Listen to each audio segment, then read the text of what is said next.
Yes, Kenya. Tamu sana, tamu sana, tamu sana, yes. I want us to listen to Pastor Nganga. His sentiments are going to inform the basis of our analysis right now. Do what you want. Sometimes you are misleading this nation. Naongea kama mtume, chief. Uchumi ni baya na mnatumia hizo pesa vile mnataka.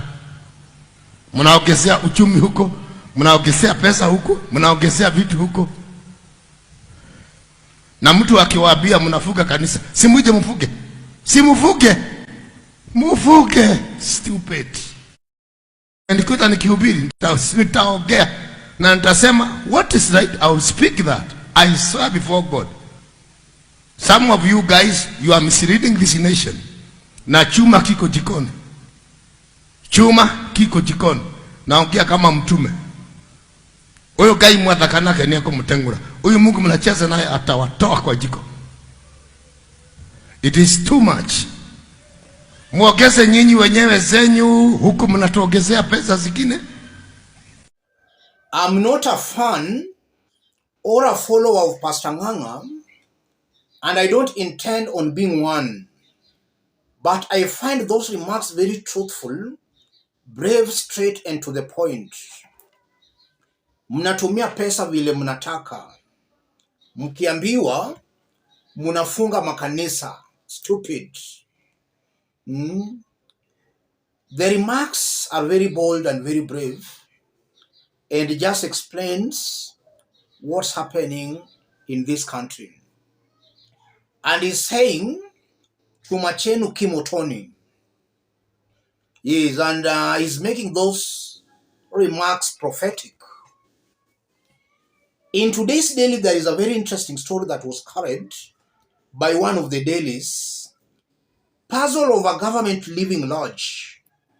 And then down there you are seeing shillings 3.9 billion, the amount government spent on fuel in the 1 year. In the last 1 year.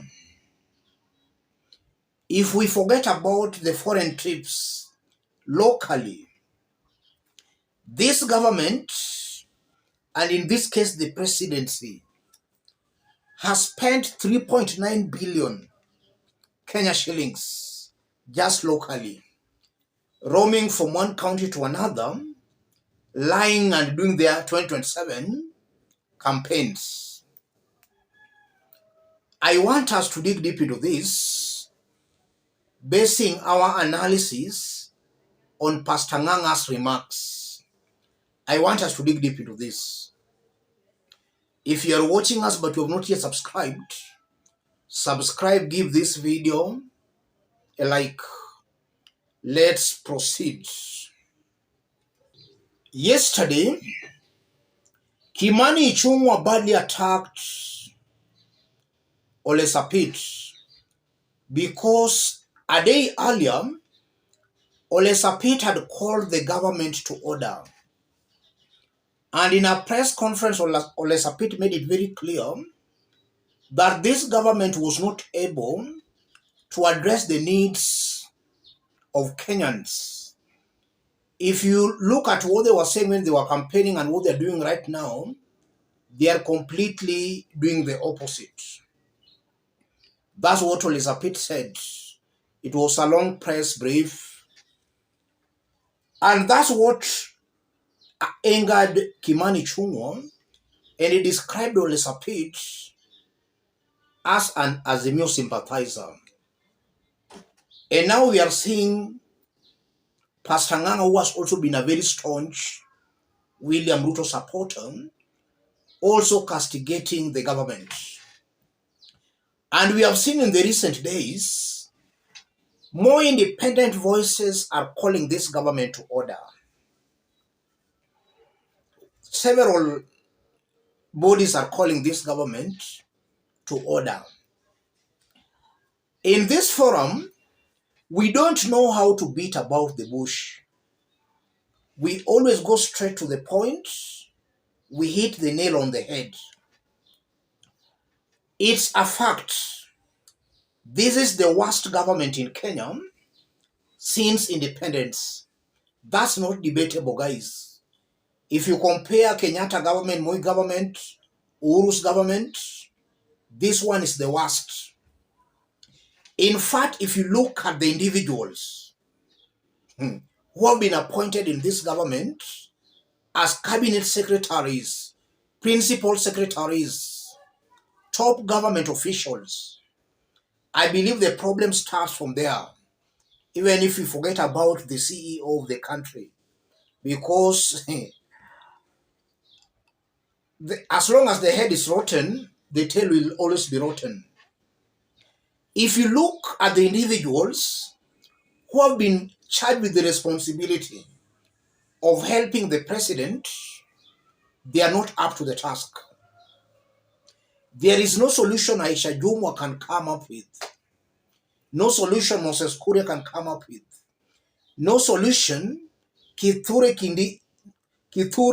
Linturi, no solution these individuals can come up with. Because first of all, the appointing authority, the integrity is questionable.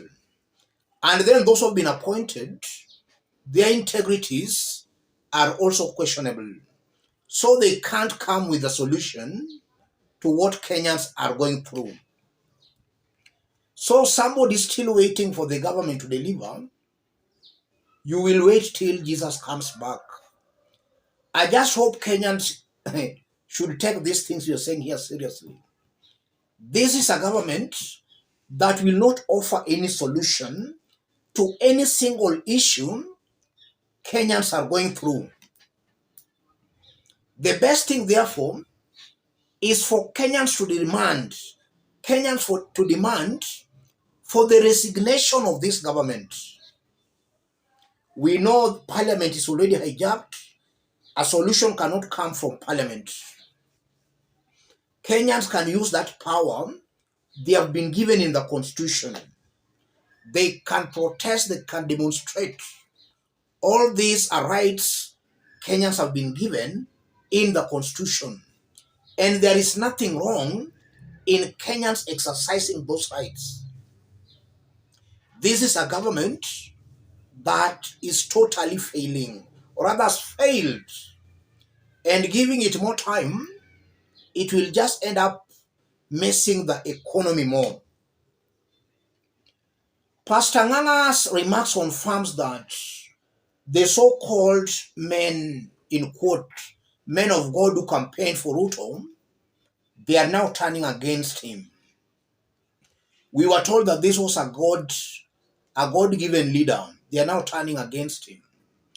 And that spells doom for William Ruto, because the ground is equally turning against him.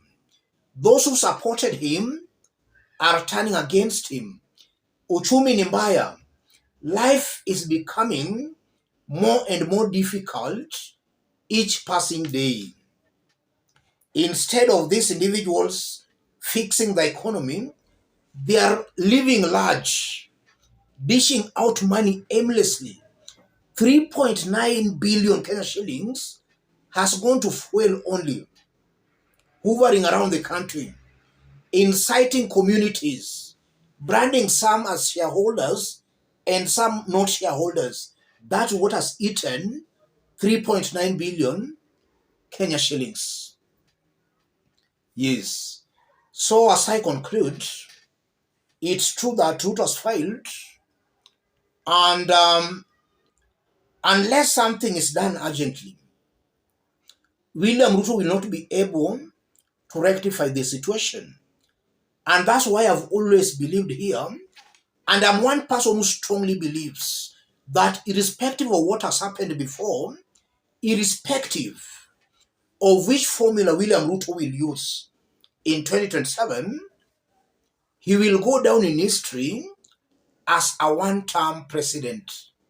He will just be too unpopular to win any election, irrespective of the formula he will use. This is a one-term president. Let me stop there, ladies and gentlemen. Those watching us but you have not yet subscribed, subscribe, give this video a like. And to our fans, I'm very much humble, very grateful for the kind of support you are giving me here. God bless you. God bless Kenya. Any other person who may want to support our forum, I've pinned my number on the comment section. Contact me through the number. Let's meet in our next analysis. Thank you.